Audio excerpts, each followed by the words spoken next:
queria convidá-los a abrir a nossa Bíblia no livro de Atos, no capítulo 1, nos versículos 4 e 5, diz assim: E estando com eles, fala de Jesus, determinou-lhes que não se ausentassem de Jerusalém, mas que esperassem a promessa do Pai, que disse ele: De mim ouvistes, porque na verdade João batizou com água, mas vós sereis batizados no Espírito Santo não muito depois desses dias. É interessante que a palavra de Deus ela é maravilhosa. Jesus disse assim, Marcos 16 e 15: Ide por todo mundo e pregai o evangelho a toda criatura. Guarda esse versículo aí também. Gostou de Marcos? Esse aqui também. E depois nós vamos ler mais alguns versículos. E depois nós vamos juntar todos eles, você vai ver que todos eles têm uma conexão perfeita entre si. Amados, nós estamos falando aqui de guerra. Por que existe a guerra?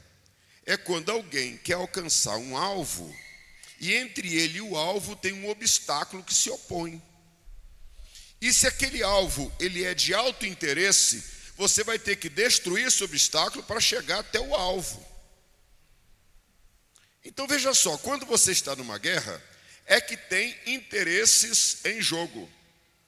E às vezes são interesses vitais. Então quando um país ele está fazendo guerra, por que Israel está fazendo guerra contra a faixa de Gaza e o Hamas ali? Porque qual o alvo de Israel? Ter paz para viver. Se Israel não tiver paz para viver, essa nação ela é completamente destruída. Israel não pode perder nenhuma guerra, porque a guerra que ele perder, ele deixa de existir. Não é questão de que perdeu e fica lá, não. Ele vai ser varrido do mapa. Então, na realidade, ele entra em guerra porque ele está defendendo que é a sua sobrevivência. Então, a sobrevivência não é uma coisa que você vê, não é um prédio, não, mas é algo que está conectado a todas as pessoas que habitam naquele espaço geográfico. Então, eles estão colocando todo o arsenal deles. Isso mostra o desejo que eles têm de sobreviver e que eles vão remover todo o mal que se opõe à sobrevivência deles. Então, amados, quando nós estamos num campo de batalha, é porque na realidade é que tem alguém que está querendo remover você de um certo ambiente que você está atrapalhando, ou você está fazendo guerra para remover alguém para atingir um ambiente também, um alvo que você quer. Às vezes você está fazendo guerra, às vezes alguém está fazendo guerra contra você. Você tem que compreender o cenário que você está. E é interessante que Jesus, ele quando começa o seu ministério, ele começa falando em Mateus 4:17, ele começa falando de arrependei-vos porque é chegado o reino dos céus.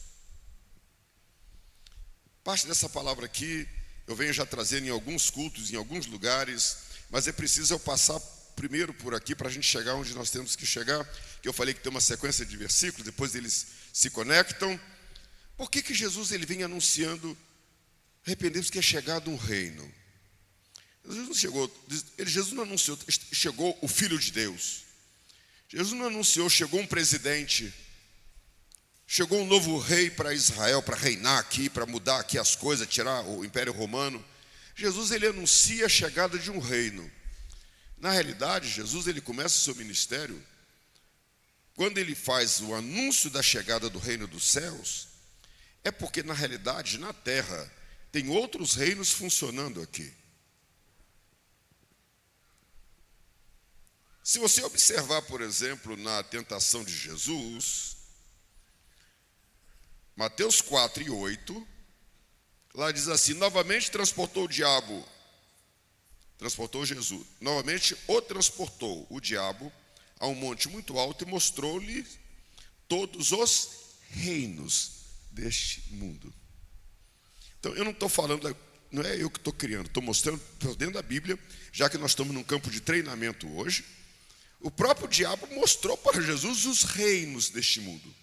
Então, quando Jesus ele vem trazendo o reino dos céus num ambiente que tinha reinos ativos, funcionando.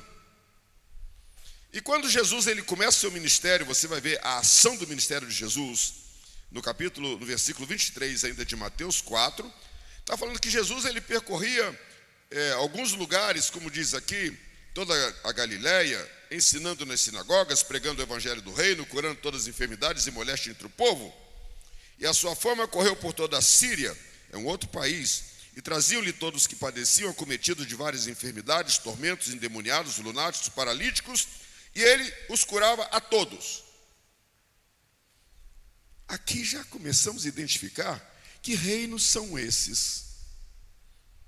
O primeiro reino que fala aqui, olhe bem, vamos caminhar bem devagar, que eu preciso que a igreja entenda isso. Quando fala, e Jesus começou seu ministério ensinando nas sinagogas. Mas os sinagogos já não sabiam tudo. Parece que sabia, mas não sabiam tudo. Porque na realidade havia um reino que cegava-lhes o entendimento. O reino das trevas, que é chamado reino da ignorância. Esse reino funciona até hoje. E ele particularmente, ele transita no meio também do povo evangélico. Reino das trevas. Ele transita muito por meio de pessoas religiosas. Você vai ver que o evangelho de João, ele começa falando que Jesus é a luz do mundo. Por que Jesus é luz? Porque o ambiente de trevas. E João estava se direcionando no seu evangelho para cristãos. Ele foi o último dos evangelhos a ser escrito, porque ele estava colocando que Jesus veio para um ambiente onde o reino das trevas tinha domínio. E ele começa mostrando que Jesus é a luz do mundo. E algumas vezes Jesus diz, eu sou a luz do mundo. E quando Jesus fala, vós sois a luz do mundo, Jesus está nos elegendo para fazer guerra contra o reino das trevas. Você está entendendo isso? O reino das trevas, a função dele é cegar a visão e o entendimento das pessoas. Então, na realidade, o reino das trevas, ele opera de tal maneira que ele bloqueia o seu entendimento, ele bloqueia a sua compreensão, e que você acha que tudo que está sendo falado, tudo que está sendo ministrado, não tem sentido e não tem valor.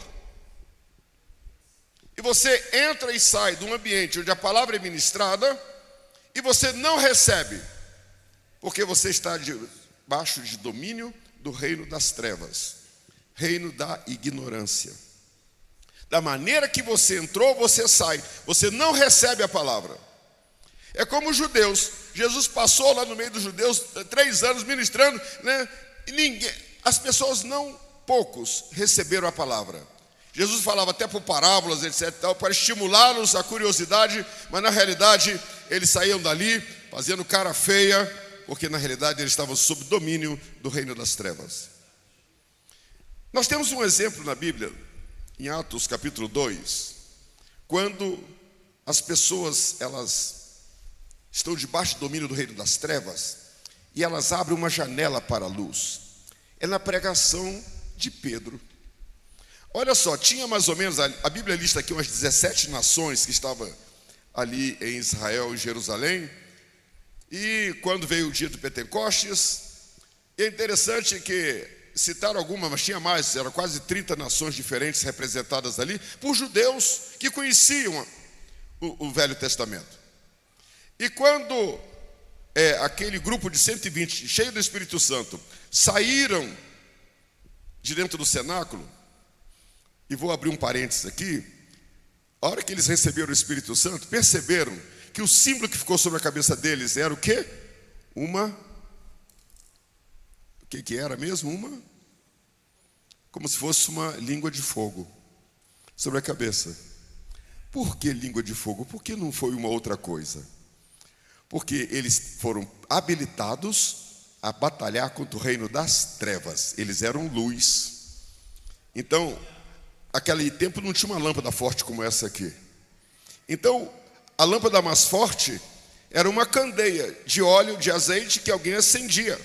Então, na realidade, eles foram todos acesos porque estavam cheios de azeite para batalhar contra o reino das trevas. E logo a seguir, 2 horas depois do batismo com o Espírito Santo, eles estavam convencendo mais de 2.000 pessoas. E veja só que todas as pessoas ouviram eles falarem ali, e de repente, a Bíblia diz que foram compungidos, e perguntaram para Pedro, que faremos nós então? Na realidade, porque abriu-se-lhes o entendimento, de que algo novo estava acontecendo, havia chegado e ficou acessível a todos eles. Mas eles só tiveram acesso porque alguém chegou lá como luz e quebrou todo o poder do reino das trevas. Não estão entendendo? Esse reino fala aqui, quando fala ensinando nas sinagogas. Maravilhoso isso. O segundo reino que fala aqui é que pregando o evangelho do reino. Na realidade, as boas novas do reino. Que reino esse pregar o evangelho, as boas novas combate? O reino do pecado. Olha, esse reino que eu falei é o que cega as pessoas. Ela deixa de ter acesso à informação que vai transformar a vida dela. O reino das trevas, o reino do pecado, ele leva você a transgredir a lei moral de Deus. Ele te estimula a transgredir a lei moral de Deus. Nós somos condenados, amados, não é porque nós somos ignorantes, é porque nós transgredimos a lei moral de Deus e essa transgressão chama pecado. Então o reino do pecado, ele te estimula a pecar. Te estimula a mentir, te estimula a prostituir, te estimula a roubar, te estimula a tantas coisas, a cobiçar, a tantas coisas. Então o evangelho do reino, ele combate o reino do pecado. Então Jesus ensinava na sinagoga, ele estava combatendo o reino das trevas. Quando se prega o evangelho do reino, você está combatendo o reino do pecado. Mas continua dizendo, e curava as enfermidades e molestias entre o povo. Que reino está aqui? O reino das enfermidades. Amados, tem muitos de nós aqui afetados por esses reinos. Reino das enfermidades. E em quarto lugar, fala que também Jesus expulsava demônios. Então tinha um outro reino aqui, quarto reino, o reino dos demônios. Mas se você olhar Mateus 10, quando Jesus, ele dá uma missão para os discípulos, eu estou em Mateus 10 agora, estava assim, chamando os 12 discípulos, deu-lhes poder sobre os espíritos imundos para os expulsarem, para curarem todo mal. Aí você chega no capítulo 10, versículo 6, Jesus disse, mas ide antes as ovelhas perdidas da casa de Israel. Jesus está dizendo o seguinte, vá primeiro aqueles que estão dominados pelas trevas, para que eles compreendam que chegou a novidade profética esperada por tanto tempo. Então, estavam combatendo o quê? Mandou os discípulos combater o reino das trevas. Mas continua. Indo pregar o evangelho dizendo, é chegado o reino dos céus. Mandou que eles combatessem o reino do pecado. Mas vamos continuar. E disse mais, curai os enfermos, limpai os leprosos. Mandou combater o reino das enfermidades. Mas diz mais ainda, ressuscitai os mortos. Combatei o reino da morte. E disse mais ainda, expulsai os demônios. Então combateu o reino dos demônios. Então aqui Jesus direciona os discípulos para combater 5 reinos que dominam as pessoas. E esses reinos, eles só agem onde tem gente. Porque na realidade o ser humano, ele é a mais alta expressão da criação. E os reinos que estão aqui no mundo precisam de um corpo físico de alto valor para que ele venha e se apodere, seja o reino da ignorância, seja o reino do pecado, seja o reino das enfermidades, seja o reino dos demônios, seja o reino da morte. Estão todos eles aqui. E quando Jesus elege, fala, vocês vão entrar num ambiente em que esses reinos estão ativos e eu dou poder para vocês entrarem nesse ambiente. Vocês estão entendendo, amados, essa palavra aqui? Esses 5 reinos estão ativos ainda no dia de hoje. É possível que nós aqui hoje temos esbarrado com alguns deles, ou alguns deles têm perturbado a nossa vida de alguma maneira, direta ou indiretamente. Quando nós olhamos, por exemplo, o que acontece no mundo, você vai perceber que todas as posições de influência do mundo estão na mão de pessoas que são influenciadas por estes reinos. Eu acabei de citar um exemplo aqui. O que o presidente da Turquia tem que se levantar para lançar lenha na fogueira de uma guerra que não é dele? com o potencial de envolver outras nações, com muito mais morte, com muito mais coisas complicadas. Isso só pode ser o quê? Uma inspiração de um reino que está por trás. Os reinos demoníacos estão ativos. Ele está inspirando. Você vê o que está acontecendo na Ucrânia e outros locais. As matanças que tem na África, de grupos étnicos contra outros grupos. A matança que teve no Kosovo, também uma coisa horrível. O que aconteceu no Afeganistão, dos talibãs e tudo mais. E você vai vendo o Boko Haram, lá na Nigéria, que é grupo que raptaram 200 meninas numa escola. As Farc aqui na Colômbia. Amados, esses reinos estão influenciando as formas de governo, as formas políticas, as formas sociais, as formas econômicas, as formas estratégicas das relações no mundo, todas estão sendo influenciados por esses reinos que eu acabei de falar aqui agora. E a igreja foi plantada nesse ambiente onde esses reinos estão operando. Você entende isso? Você faz parte do ambiente onde esses reinos estão operando. E quando Jesus veio e falou assim, arrependei-vos, porque é chegado o reino dos céus, porque é o único reino que tem poder para combater todos os reinos do mundo. E você faz parte deste reino.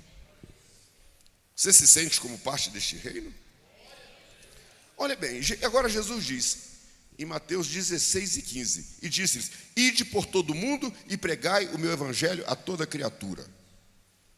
Jesus pegou a gente assim, pastor Sila, e disse, eu vou colocar vocês agora, eu vou empurrar vocês para dentro desse ambiente onde esses reinos estão todos ativos. Ide por todo o mundo. Quem já fez o CETASC aqui? Levanta a mão assim, ó. Que bom. Você teve uma aula lá chamada Organização do Mundo Espiritual, e lá dentro tem uma aula chamada Reino das Trevas. Eu tive a oportunidade de estudar bastante esse assunto, e você vê que quando você pega o mapa mundial, e eu usei informações da Organização das Nações Unidas para fazer isso, e algumas organizações internacionais que estudam as coisas no mundo inteiro, você pega assim, eu quero ver só mapa do suicídio no mundo. Você descobre que tem uns países com uma mancha enorme assim no país sobre incidência de suicídio. Mapa do aborto. Você pega também, tem uma mancha em outro lugar do mundo do aborto. A parte de violência urbana, outra mancha. Você pega qualquer outra, uso de drogas, outra mancha. Criminalidade, outra mancha. E você vai vendo que essas coisas, elas são em níveis grandes. O que significa isso? Que nas mais variadas áreas do mundo, não tem lugar imune, tem sempre um reino desse prevalecendo. Você assim, por que será que num país tal tem tanto suicídio, como no Japão, como nos países nórdicos, como no Canadá, no Alasca? E por que o índice de suicídio está aumentando nos países mais perto do Equador, mais ao sul? Por que isso está aumentando? Porque existe um reino da morte que está ativo nesse ambiente. Por que as drogas aumentam terrivelmente no mundo? São mais de 150 bilhões de dólares. Porque reinos estão ativos. Por que tem uma Cracolândia bem perto da gente aqui em São Paulo? Tem no Rio de Janeiro, tem em Recife. Se bobear, daqui a pouco vai ter em São José dos Campos, e está começando debaixo daquele viaduto que tem aqui perto da prefeitura. Que é isso? Reinos ativos, bem perto da gente. O problema é quando nós, igreja, nos acostumamos com a ação desses reinos. E você parece que nós vamos ficando preparados para receber o impacto dos danos que esses reinos causam. E parece que a gente vai ficando cada vez mais para o canto da parede. Misericórdia, misericórdia, misericórdia. Amados, mas Jesus, quando Ele nos manda ir por todo mundo e pregar o evangelho a toda criatura, Jesus não manda a gente lá de mãos abanando, nem manda você ir com a cara e com a coragem. Então, para isso que nós lemos nesse texto aqui, que está em Atos 1, o 4 e o 6, dizendo, e estando com eles, determinou-lhes que não se ausentassem de Jerusalém, mas que esperassem a promessa do Pai, que de mim ouviste. Está dizendo, ei, vocês não vão para lá de mãos abanando. Vocês não vão para lá. O que vai acontecer é que o céu preparou uma carga de autoridade, uma carga de poder, e vocês vão passar por uma experiência que quando vocês saírem desta experiência, ninguém, nenhum reino vai resistir mais vocês. Ele disse, mas na verdade João batizou vocês na água, mas vós sereis batizados no Espírito Santo e não muito depois desses dias. Amado, que coisa maravilhosa é Jesus mostrando aqui, João Batista batizava as pessoas na água. Ele pegava a pessoa, igual a gente batiza aqui na igreja, só que lá era no rio. Batizava a pessoa dentro do rio, imergia a pessoa levantava, dando testemunho público de que ela tinha recebido Jesus como Senhor da vida dela, e ela arrependia-se dos seus pecados, e ela queria adentrar ao reino dos céus. Isso acontecia. Mas ele falou assim, olha, mas não muito depois desses dias, vocês serão batizados no Espírito Santo. Vai ser assim, vocês serão imersos num rio de unção, e quando você levantar, aquela tocha está acesa, e todos os reinos saberão que vocês fazem parte de um reino eterno, poderoso, soberano, e que as portas do inferno não podem prevalecer contra vocês. Que coisa maravilhosa, amados. Veja só, então nós entramos nessa batalha, mas nós entramos conectados numa fonte de poder, chamado Espírito Santo de Deus, que nos dá a garantia que nenhuma força do mal, que nenhum reino maligno tem prevalência sobre as nossas vidas, se nós estivermos preparados e tomarmos posse dessa unção. O que o diabo tem feito nesse tempo? Coloca o reino das trevas para trabalhar no meio da igreja. Vou tirar deles a visão da importância do Espírito Santo. Eles vão cantar, eles vão fazer festa, vão fazer tantas coisas, mas o Espírito Santo sempre aparecerá um pouco escondido na agenda deles. Como o Espírito Santo era tudo para a igreja primitiva, as igrejas modernas, falar sobre o Espírito Santo num culto está tornando uma coisa um pouco rara. Levar a igreja a desejar ser cheia do Espírito Santo, colocar um exercício de oração e clamor para ser cheio do Espírito Santo, está se tornando uma coisa rara. Então a igreja ela vai perdendo a sua autoridade e o poder que Jesus estabeleceu para que os reinos não prevaleçam contra a igreja. Mas se a igreja se descuidar, esses reinos eles entram no meio dela e começam a causar danos. E você não sabe por quê. Aí você cai naquele campo do crente sobrevivente. Ora por mim, ai meu Deus, olha que minha situação. Amados, tem muitas situações que nós como crentes atravessamos, que se você tomasse posse da autoridade que Jesus nos concedeu, através dessa palavra, muitos problemas nossos teriam desaparecido do nosso meio. Essa palavra, amados, era de treinamento. Eu estou trazendo a palavra do manual de guerra do reino dos céus para cada um de nós nessa noite. Que o Espírito Santo de Deus fale forte no seu coração, dizendo, você precisa de mim, você precisa de mim, você precisa de mim. Eu sou a fonte de poder que te credencia em autoridade para que nada prevaleça contra você. Nós precisamos urgentemente de voltar nessa fonte e dizer, Senhor, encha novamente. Mas para isso, eu tenho que começar a esvaziar de mim mesmo, porque os modelos de vida moderna fazem com que a gente se encha muito de conceitos da carne. E nós caminhamos muito na carne, e a carne, amados, significa modelos de vida segundo o padrão do mundo. E nós carregamos isso conosco. Se nós observarmos, é fácil você agir na carne. Não é só quando você briga com outro, não. Às vezes agir na carne é a forma de pensar, a forma de sentir, a forma de reagir, o seu comportamento. Tem sempre um pedacinho da carne te orientando. Faça assim, faça assado. Não leve esse desaforo para casa, não. Isso vai te fomentando em várias coisas. Não precisa ser tão honesto assim. Por que dizer a verdade sempre? Isso aqui não compromete ninguém. Porque use de aparências, não seja tão verdadeiro assim, porque não precisa. Se a pessoa tomar conhecimento de como é a sua vida mesmo, olha, sua reputação vai lá para baixo. Então mantenha uma aparênciazinha aí. Estou dizendo modelos da carne. Isso vale para situações de negócios. Não, vamos fazer um negócio aqui meio diferente para poder as pessoas acharem que o valor foi menor, a gente paga menos imposto, não sei o quê. Irmãos, é agir na carne. Então veja só que os modelos da carne, eles tornaram-se muito presentes no nosso meio. Eu vou dizer uma coisa para a igreja: A carne tem um poder enorme de governar a vida da gente. Você quer orar? A carne diz, não, você está tão cansado. Você vai jejuar. Que isso, jejuar? Logo hoje, deixa para o ano que vem, quando começar o jejum da igreja. Nós estamos ainda em outubro. A carne dizendo, deixa para o ano que vem. Aí você vai jejuar, você está preocupado assim, mas eu vou jejuar, mas que sacrifício. Aí começa aquela situação, a carne te deixa nervoso. Aí você fala assim, então eu vou comer bastante, pelo menos por uns 10 dias, para jejuar meio-dia num domingo. A carne disse, não, reabasteça. E quando você sair daquele jejum de meio-dia, você coma para mais 10 dias, para dizer, eu estou tirando a forra agora. A carne, ela vai dominando pela barriga, ela domina nas emoções, ela domina na mente. Amado, quando a gente percebe, você está caminhando pela carne, vivendo pela carne, e é um religioso. E o reino das trevas, porque ele entrou, ele está operando no nosso meio. Por isso que a Bíblia fala, orai e vigiai, amado. Eu tenho que vigiar para saber quando o reino das trevas, ou o reino do pecado, ou o reino dos demônios, eles se levantam. Se você não tiver visão espiritual, você não vai identificar a ação desse agente maligno.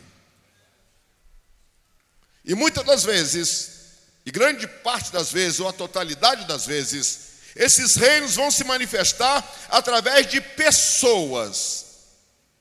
O diabo não vem pelo ar, ele usa uma pessoa para chegar em você como um mensageiro e vai dizer, você ora muito, pastor Rodolfo, dê mais atenção à sua família. Aí você recebe aquela palavra assim, puxa vida, é mesmo, né? O diabo lança só um sopro que passa perto de você. Pastor Silas, teve um pastor na região centro-oeste, que ele estava indo levar uma ceia num local, e o carro dele capotou. E aí, ele era o pastor número 2 de uma igreja, ele foi para um hospital, e lá viu que ficou paralítico da cintura para baixo. E aí começou aquela situação, eu vivo da igreja, não tenho outro salário, agora eu estou paralítico, e começou a vir um sentimento de muitas dúvidas. O diabo entra dentro daquele quarto de hospital e diz para ele assim, aquele vulto, e fala para ele sentiu logo a presença. Quem já sentiu a presença do diabo aqui alguma vez? Levanta a mão assim, ó. Você sabe que é um negócio horrível. E aquela presença entrou e disse para ele assim, aquela voz, você viu o que trabalhar para ele traz?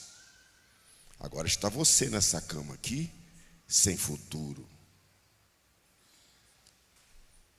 Suicida-se e acabe com esse negócio. Ele diz que aquele vulto sai e de repente vê uma tristeza no coração dele. Ele começou a não achar mais razão para viver. Diz, para que viver com essas pernas paralisadas? Eu estava na obra e tal, e foi colocando aquela situação, e aquilo foi acentuando na vida dele. Até que um dia um anjo do Senhor entra naquele lugar e fala, ei, tem um reino que é soberano sobre todas as coisas, você esqueceu disso? Não é isso? Esse homem hoje, ele é um pastor, ele era um pastor, e continua sendo um pastor, ele dá o testemunho dele na cadeira de rodas, e mostrando como que a presença de um reino desse afeta a vida da gente. Quem já passou por essa experiência, às vezes você no trabalho, está falando de Jesus para alguém está ali ouvindo a conversa, solta uma frase que parece que destrói tudo, até a tua fé. Quem já passou por essa experiência aqui? Exatamente isso. Não estou só colocando que o mal está presente, procurando uma brecha na nossa vida para desconstruir toda a autoridade, todo o poder que o Espírito Santo libera através do revestimento que é promessa de Deus para todo aquele que crê. Então o que acontece, meus amados irmãos, que eu tenho que começar agora a me esvaziar da carne, para que eu seja cheio do Espírito Santo. Porque enquanto a carne está governando, como o Espírito Santo vai habitar em mim? Nós cantamos aqui ainda há pouco sobre isso. Eu sou a casa, eu sou a morada, venho habitar, amado. Mas se eu não abro mão do governo da carne, porque esses reinos aqui, ele precisa da carne para ele se manifestar e direcionar a sua forma de pensar, a sua forma de agir e até mesmo a tua fé. Então, na realidade, eu tenho que me esvaziar de mim mesmo. Amados, e é complicada essa operação. Se Deus não operar, a gente não consegue fazer isso por nós mesmos. Nós carregamos uma carga grande de instruções da carne e a gente não gosta de abrir mão disso muitas das vezes. E tem até algumas coisas da carne que nós gostamos, mas o Espírito Santo está dizendo: você vai ter que abrir mão disso para eu fazer morada na sua vida, para que você seja um instrumento autorizado de poder e autoridade aqui na terra. Eu não posso viver esquecendo-me do Espírito Santo de Deus. Amados, eu posso ser o melhor teólogo, o que mais estuda, o que mais tem título, mas se eu não for cheio do Espírito Santo de Deus, eu não vencerei estes reinos que estão aqui no mundo, no campo de batalha em que nós estamos.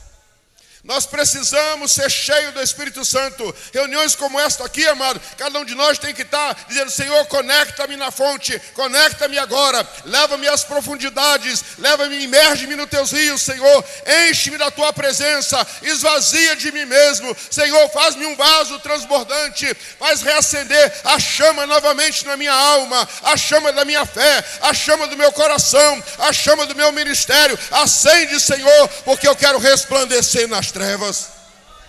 Tem que haver, amados, uma sede dentro de nós, tem que haver uma fome dentro de cada um de nós. Dizer: Deus, eu não estou aqui na terra para ser apenas um vaso vazio, mas eu quero ser um vaso de impacto, um vaso de poder. Aonde chegar, os reinos do mundo têm que sair. Nós temos que tomar posse de quem nós somos em Cristo Jesus. Eu não posso ser a igreja apagadinha. Não, Jesus nos chamou para sermos uma instituição divina de impacto. Não importa que potestade, que principado esteja governando, mas onde a igreja chegar marchando, o inferno tem que sair. Pelo nome do Senhor Jesus. A igreja tem que estar consciente disso, meus amados. É tempo de reação da igreja. É tempo da igreja se levantar e dizer: Senhor, eu quero o que é meu. Eu faço parte desse reino. Eu não quero sair daqui vazio. E a gente tem que fazer um exercício para saber se essa unção todos os dias estão sobre as nossas vidas. Esse exercício é quando você ora, é quando você adora, é quando você lê a palavra. Você sente que aquele poder, aquela potência do céu, ela te envolve inteiramente e você começa a glorificar o nome do Senhor Jesus. Amados, chega de sermos apenas cristãos. Chega de sermos apenas evangélicos. Chega de sermos apenas gospel. Tudo que nós fazemos tem que ser de impacto. A oração da igreja tem que ser oração de impacto. Diz a palavra aqui no livro de Atos, quando o povo orava, depois que Pedro saiu da prisão, o que diz? Tremia a casa inteira, parecia que ia tudo. Enquanto os irmãos oravam, agradecendo a Deus, dizendo: dá coragem para a gente continuar pregando o evangelho. Ele não estava dizendo livra da prisão, livra da perseguição, estava dizendo: Senhor, dá-nos graça, porque esse reino se levantou para impedir, mas nós vamos em frente, na tua graça a gente vai. Enquanto ele orava, o poder de Deus se manifestou, que parece que as paredes tudo tremia, chão tremia, teto tremia, porque é o poder de Deus, enquanto o povo orava. Amado, vou pegar uma outra situação. Paulo e Silas na prisão, enquanto cantavam, o que aconteceu? Era um grupo de louvor, 2 pessoas feridas. Enquanto eles cantavam, o que aconteceu? Aquela prisão começou a tremer e todos os cadeados foram abrindo enquanto louvavam. Sabe, potência de Deus no louvor, potência de Deus na oração. Quando Pedro pregou para aquela multidão ali, o que aconteceu? Quase 2.000 pessoas aceitaram Jesus. Que é isso? A potência da palavra operando. Amados, eu mostrei aqui louvor, mostrei aqui a palavra e mostrei aqui a oração operando. A igreja tem que tomar posse dessas 3 dimensões. Quando um crente, qualquer um de nós aqui orar, amado, tem que tremer. Quando a gente cantar, tem que tremer. Quando a gente pregar, tem que tremer. Nós estamos aqui no quartel-general de instrução. O Espírito Santo está dizendo: é tempo da gente entrar no movimento do Espírito agora. Eu estava no Canadá e eu e a Delma, a gente foi lá, e eu fui numa igreja que eu tinha muita vontade de conhecer. E o Espírito Santo me direcionou para aquele lugar. Cheguei a uma igreja assim, maior do que a nossa, e era ceia, devia ter umas 2.500 pessoas na igreja, igual uma meia-lua assim, e tudo muito parecido com a gente aqui. E eu estava interessado em ir nessa igreja porque eu vi um pastor do Irã pregando num vídeo. E ele devia ser assim, mais ou menos, parecido com o irmão aqui, desse jeito, né? Desse jeito assim, né? Um crente iraniano é diferente de um crente americano ou um crente brasileiro. Porque o iraniano, quando ele aceita Jesus, ele entra debaixo de perseguição, de morte, de prisão e de uma coisa muito séria. Um americano não, você aceita Jesus aqui, joga Jesus para fora ali depois. Ou então, qualquer motivo, não quero ser mais crente. Para o iraniano que aceita Jesus, isso é impossível de acontecer. Porque Jesus é tudo para eles. E quando eu cheguei lá, quem estava pregando na ceia? O pastor iraniano. Eu digo, Jesus, é logo o pastor. Quando terminou o culto, aquele montão de gente saindo, aí tem um hall assim, depois da porta de saída, bem grandão, né? Aquele montão de gente, eu, a Delma, o meu filho, a minha nora, a minha netinha ali, a gente arrumando os negócios ali e tal. Lá no meio da multidão vem o pastor iraniano diretamente para mim. A paz do Senhor, pai. Quem é o irmão? Falei, rapaz, eu sou da América do Sul e tal, me identifiquei. Quando eu falei que eu era pastor da Assembleia de Deus, ele olha para mim assim, pastor, quando que o avivamento de lá vai chegar aqui? Quando? Manda uma centelha de lá para aqui. Porque a igreja deixou de impacto também. Aquele pastor, sabendo a profundidade do que é servir a Deus, está num ambiente em que a igreja perdeu a potência. Ele me disse, eu tenho projetos aqui que eu pago para um obreiro fazer, para alguém fazer. Não tem. Esse eu pago, a igreja paga, dá salário. Vou te dar, eu faço um contrato contigo, olha, você vai cuidar, vai pregar no asilo, é tanto. Ninguém quer. O que significa isso? Esses 5 reinos que eu falei aqui, reino das trevas, reino do pecado, reino das enfermidades, reino dos demônios, reino da morte, está dizendo, que bom! A igreja lá, ela está do jeito que a gente gosta. Ela não tem nenhum impacto na ação que nós executamos no mundo. Aí você sai na rua lá e você entende isso. Um grupo de idosos, eu passei assim perto, meu filho, pai, não vou passar lá pelo... Não, pai, só idoso ali. Pai, está todo mundo fumando maconha no centro da cidade. Estou mostrando para vocês o que significa isso. Os índios lá, tudo endemoniado, tudo sujo, recebem dinheiro do governo, não podem ser presos. Você olha eles na rua, tudo sujo, bêbados, usando droga. E todos eles andam curvados assim, ó. Eles não levantam, é um troço demoníaco. Estou só mostrando. E o pastor sentindo na pele o problema, sabendo que precisa de um avivamento para que aquela igreja se levante para impactar, amados. Mas aquela realidade, ela se repete em certa medida aqui no Brasil também. E nós estamos nos acomodando aos modelos que o reino das trevas vão estabelecendo. Vamos trazer para São José. Quem de nós está preocupado com São José dos Campos? Estamos mais preocupados com as eleições que vai ter ano que vem do que com a salvação da cidade. A cidade tem 729 mil pessoas, tem 580 mil pessoas aqui que não aceitaram Jesus ainda. Todas as igrejas evangélicas em São José não chegam a 160 mil pessoas. Irmãos, a força de impacto da primeira igreja que eu li aqui no livro de Atos, ela tinha apenas 120 crentes. Era uma das nossas congregações aqui, pequena. Ela sai dali, revestida do poder de Deus, e no primeiro dia, eles se tornam quase 3 mil pessoas. Em um dia, como está dizendo aqui, amados, e o número era grande, agregaram quase 3 mil almas, 2 mil não, quase 3 mil. A igreja de 120 passa para quase 3 mil.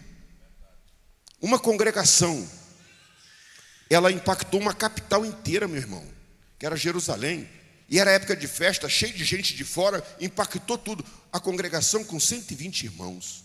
Mas todo mundo tinha tocha acesa, tinha fogo, tinha unção, tinha poder de Deus. Então veja só, amados, o Espírito Santo de Deus, ele nos coloca num outro nível de percepção do campo de batalha. É o Espírito Santo que abre nossos olhos para a gente ver. É o Espírito Santo que nos dá poder. É o Espírito Santo que nos conforta, que nos consola quando a gente está triste no campo de batalha. É Ele que renova nossas forças quando a gente está enfraquecido. É Ele que anima quando a gente está desanimado. É Ele que nos coloca de pé quando a gente não consegue mais. É Ele que dá-nos alertas sobre as nossas armaduras. É Ele que ajuda-nos na nossa fé. É Ele que ajuda a gente até a orar. É Ele que ajuda a gente a adorar. Ele está disponível, mas a igreja tem que entender isso. E ela tem que ter paixão pelo Espírito Santo. O nosso coração tem que arder pelo Espírito Santo, gente. Tem que arder, minha irmã. Tem que arder, meu irmão. Até que a chama, ela invada todo o teu ser. Que você torne-se, que de trás, de frente, de lado, de cima, todo mundo vai ver. Você é uma chama, sempre uma chama. Recebe essa palavra em nome do Senhor Jesus. Estamos num mundo em que reinos estão operando. São reinos poderosos. Apóstolo Paulo, em Efésios 6 e 10 em diante, ele diz os níveis de autoridade que operam nesse reino. Ele diz: a nossa luta não é contra a carne nem contra o sangue, mas contra principado, potestade. Ele fala contra governantes regionais. Regional, mas não é um pedacinho da cidade, não. É um pedaço que pega vários países. O Oriente Médio, por exemplo, tem uma potestade lá. Ou você acha que aquela guerra está acontecendo? Sim, uma potestade está comandando aquele processo ali. Você acha que na Ucrânia não tem uma potestade lá? Você acha que na China não tem uma potestade lá? Você acha que na Coreia do Norte não tem uma potestade lá? No Sudão não tem uma potestade lá? Ou você acha que as coisas no Irã não tem uma potestade? Vamos ver, só ler o livro de Daniel, você vai encontrar isso lá. Que Deus nos ajude, meus amados irmãos, a sermos uma igreja cheia do Espírito Santo. E só tem um caminho, é o que está aqui no livro de Atos. Jesus disse: vocês não saiam de Jerusalém, porque vocês ainda não têm a autoridade para enfrentar esses reinos. Vocês fiquem aqui, porque João batizou vocês com água, mas vocês serão batizados no Espírito Santo de Deus. E eles ficaram 10 dias para serem batizados com o Espírito Santo. Amados, aí você fala assim: mas quem eram essas pessoas aqui? Aqui diz, né? Todos eles perseveraram, tal, e diz a lista, diz que os discípulos todos estão aqui. Atos 1 e 13 e 14. E eles perseveraram unânime em oração. Aí você fala assim: vem cá, mas eles não eram de Jerusalém. Jesus não disse para ele, pastor Alexandre, do tipo assim: olha, alguém vai pagar o aluguel de vocês aqui. Vocês são tudo da Galileia, mas eu vou pagar o aluguel de vocês aqui. Eles tinham ido lá para a festa da Páscoa. E eles não voltaram, continuaram lá. Então ele estava no mesmo lugar onde Jesus praticou a ceia. Então, na casa dos outros, as irmãs não levaram panela, não levaram cobertor, não levaram mantimento, não levaram. Eles foram lá porque era ir para ir e voltar. Jesus falou assim: vocês fiquem em Jerusalém. Então, meu irmão, a empresa de peixe lá da Galiléia ficou para trás. Os amigos da Galiléia ficaram para trás. A família, os familiares ficaram para trás. Então a primeira coisa que eu vejo aqui, para ser cheio do Espírito Santo: desprendimento. Você tem que querer. E às vezes o querer, o seu posicionamento vai implicar em você deixar algo para trás. Hoje deixar algo para trás é deixar a televisão, é deixar o WhatsApp, é deixar alguma coisa assim. É você se posicionar diante de Deus: Senhor, eu estou aqui porque eu tenho sede. E quando você começa a buscar, mas o Espírito Santo vem sobre a nossa vida, ele nos enche, e você sabe que você tem uma medida de unção, porque ela transborda todas as vezes que você se direciona para o trono daquele que é o Todo-Poderoso. E é maravilhoso isso. Você pode estar cantando um hino, aí você está lendo a palavra, você está orando, e de repente você sente que aquele poder vem, envolve você, e você sente que é graça, é poder, é amor, é consolação, é algo extraordinário que só o céu pode liberar sobre a nossa vida. Nós precisamos disso. Mas nós temos que ter sede. E quando você é cheio do Espírito Santo, amados, olha que coisa gloriosa. Nós começamos a caminhar na direção de romper a barreira do natural para o sobrenatural. Aí a igreja, ela entra na posição que ela tem que estar para fazer as guerras e ela ser sempre vitoriosa. Ela tem que estar caminhando dentro do sobrenatural de Deus. Está na Bíblia isso. Efésios 1 e 3, Efésios 2 e 6. Lá está dizendo, nós estamos assentados com Cristo nas regiões celestiais. Não é sentado uma cadeira bonita para Jesus, uma cadeira para mim. Na realidade, esse assentado é um sentido metafórico. É você estar numa posição de autoridade que quando o diabo ele olha para você, ele só vê Jesus Cristo. Ele olha para você e vê Jesus Cristo. Vê Jesus assim, mas era o Alexandre. Mas olha para aqui, Jesus Cristo. Olha aqui, Jesus Cristo. É a Delma, mas olha assim, é Jesus Cristo aqui. Olha de cá, é Jesus Cristo dali. Mas não era Fernando, mas é Jesus Cristo aqui, é Jesus Cristo ali. Não era, enfim, o João, mas eu vejo Jesus Cristo. Amado, é sentado nas regiões celestiais em Cristo Jesus. É que o diabo ele não consegue mais ver você individual. Você forma uma unidade com Cristo Jesus. E o Espírito Santo que vai ajudando a gente a chegar lá. Vai dizer, vai mais um pouco, busca mais, santifica mais.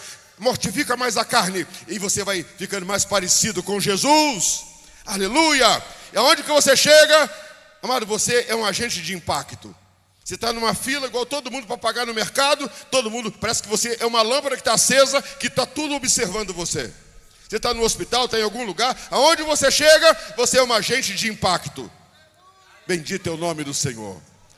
Nesta noite, o Espírito de Deus está dizendo, você está sendo chamado para ser um agente de impacto. Seja cheio do Espírito Santo de Deus. Abra a mão da carne e se levante, porque os reinos malignos estão aí operando. E o Senhor Jesus quer que você seja sal da terra, luz do mundo, e que você seja um agente de transformação nesse tempo da dificuldade que nós estamos vivendo.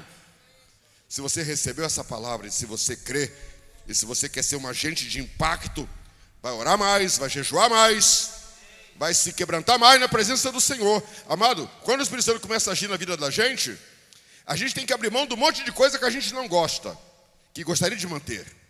Mas o Espírito Santo começa a falar em certas intimidades com a gente. Você acredita que o Espírito Santo fala da roupa que a gente vai vestir? Aí você fala assim, essa roupa parece que não cai mais bem em mim.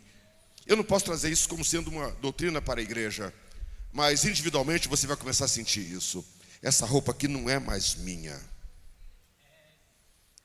Porque eu me sinto mal agora com esse traje. Essa linguagem agora não é mais minha. Eu me sinto mal toda vez que eu falo alguma coisa nessa linguagem. O Espírito Santo começa a nos reeducar nos padrões do reino que nós servimos. E eu tenho que entender isso, amado. Eu não posso começar a resistir, porque a hora que o Espírito Santo começa a falar, a carne se levanta, dizendo, não, essa aqui é a última moda.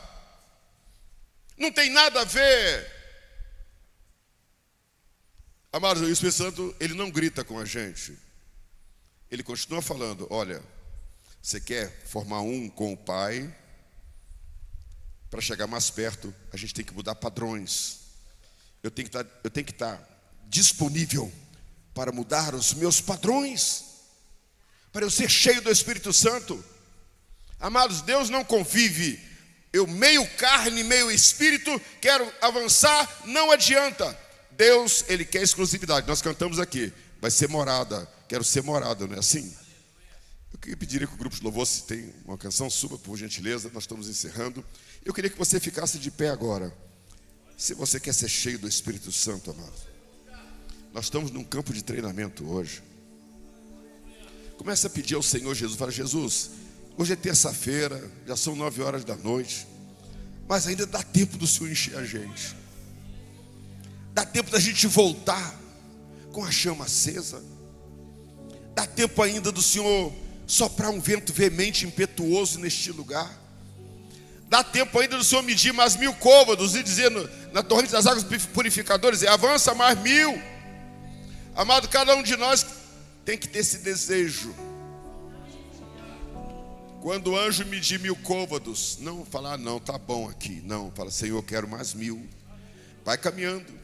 Amados, ali mostra a sequência do batismo com o Espírito Santo. Até uma hora que você está no ambiente do rio, que ele é tão profundo, que não dá mais para atravessar com os pés.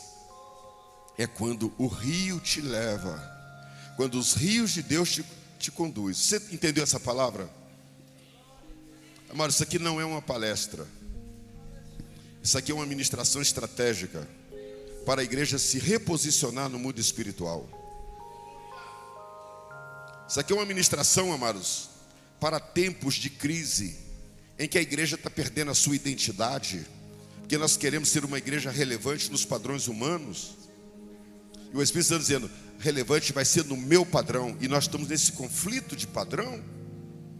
Nós queremos ser uma igreja relevante do nosso jeito, mas o Espírito Santo está dizendo, vai ser do meu jeito. Se não for do meu jeito, não tem igreja relevante. E você decide que igreja que você vai pertencer. Amados, eu não estou nessa terra aqui para comer, beber e dormir e receber bênção de Deus. Eu estou nessa terra aqui para ser um agente de impacto. Se não for isso, comer, beber e esperar um dia lá na frente morrer, ou um dia mais cedo ou mais tarde morrer, não tem sentido a vida para mim assim. Eu não sei que sentido tem a sua vida. Nós estamos num culto de ensino, amados. Que você leve essa palavra no seu coração. E que você reaja, meu irmão. Que você reaja, minha irmã. Vamos nos despir dos padrões que o mundo colocou na nossa mente, no nosso coração. Vamos nos revestir do padrão de Deus. Vamos nos encher do Espírito Santo. Porque aonde tem uma mulher, um homem cheio do Espírito Santo, automaticamente aqueles 5 reinos se levantam. Eles reagem. Quando chega uma mulher cheia do Espírito Santo, você entra num ambiente que é um reino do pecado, o reino das trevas, você chega lá, levanta imediatamente alguém. Ah, você é crente, é? Mas eu não gosto de crente. Ah, você é crente, eu já tinha visto, ó. Mas eu vi uma notícia que só tem pastor lá, tudo ladrão. Aí você é um pastor também. E começa a se levantar para nos confrontar. É um sinal de que você está com a sua identidade íntegra no Espírito Santo de Deus. E é isso que nós precisamos hoje. Readquirir a nossa identidade espiritual. Amados, precisamos de voltar urgentemente para os pés do Senhor Jesus, nos quebrantar, descer a casa do olheiro e fazer a oração do desesperado. Deus, eu preciso ser revestido, eu preciso ser cheia do teu Espírito, Senhor. Quebra toda identidade de religiosidade que tem governado a minha vida. Irmãos, é quebrantamento mesmo. Mas enquanto a gente achar que um culto é um ambiente de palestra e está esperando uma novidade vinda do homem, você é um crente falido. O reino das trevas está batendo palma para você. Você tem que sair daqui dizendo, Deus, quero mudar todos os meus padrões. A partir de hoje eu não quero mais ser a mesma pessoa. Eu quero formar uma unidade contigo. Faz o que o Senhor tem que fazer na minha vida. Eis-me aqui, eis-me aqui. Amados, esse é o seu momento.